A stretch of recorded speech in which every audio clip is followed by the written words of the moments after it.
أقبل إلى القرآن، أقبل أخ الإيمان، قد جاء موسم خير، قد جاءنا رمضان، الروح والريحان.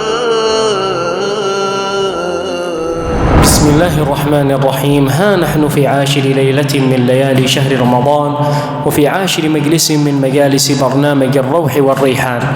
أيها الصائمون، إن من أعظم وأنفع ساعات المسلم التي تزيد من تقواه لربه سبحانه هي تلك الساعات التي يقضيها مع كتاب ربه القرآن، فيتلو ويتدبر ويتعلم الأحكام ويأخذ العظة والعبرة. فأكثروا من الإقبال على القرآن الكريم، لا سيما في هذا الشهر الطيب المطيب والزمن الفاضل الجليل. وحثوا أهليكم رجالا ونساء، صغارا وكبارا، على تلاوته والإكثار منه، واجعلوا بيوتكم ومراكبكم وأوقاتكم عامرة به، فإن هذا الشهر هو الشهر الذي أنزل فيه القرآن، كما قال ربنا تبارك وتعالى: شهر رمضان الذي أنزل فيه القرآن هدى للناس وبينات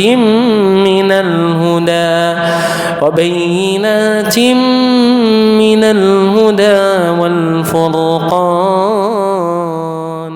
أقبل إلى القرآن، أقبل أخ الإيمان، قد جاء موسم خير، قد جاءنا